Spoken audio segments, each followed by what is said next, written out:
Telugu Desam party తరపున ప్రతి ఒక్క నాయకులు మహిళా మనులు అందరూ కూడా ఎన్టీ రామారావు గారి వర్ధంతిని పురస్కరించుకొని ఇక్కడికి రావడం జరిగింది. ఈ రోజున ఎన్టీ రామారావు గారిని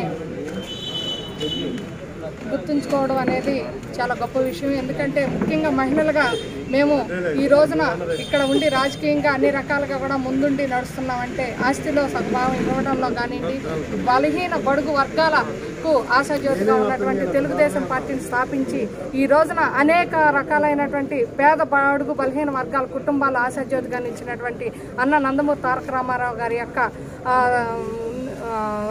వర్ధంతిని పురస్కరించుకొని ఈ రోజున గ్రామాల్లో నియోజకవర్గాల్లోనే కాదు రాష్ట్రం మొత్తం కూడా రామారావు గారిని స్మృతించుకుంటూ వర్ధంతి కార్యక్రమాలు చేస్తా ఉన్నాం. ఇదే విధంగా రాబోయే రోజుల్లో కూడా తెలుగుదేశం పార్టీని ఆయన ఏ విధంగా అయితే స్థాపించి ఆయన సిద్ధాంతాలను మనకి రాష్ట్రంలో తీసుకొచ్చారో ఆ సిద్ధాంతాలను వణుకుపుచ్చుకొని మహిళలు కార్యకర్తలు తెలుగుదేశం పార్టీలో ఉన్నటువంటి ప్రతి ఒక్కళ్ళు కూడా ఆయనకి ఈ రోజున కష్టపడి ఇచ్చేటువంటి ప్రతి ఒక్కటి కూడా వర్ధంతే కాదు రేపు రాబోయే రోజుల్లో కూడా ఆయన ఘనమైన నివాళులు అర్పించాలంటే మన తెలుగుదేశం పార్టీ తరఫున కూడా కష్టపడి మనం తెలుగు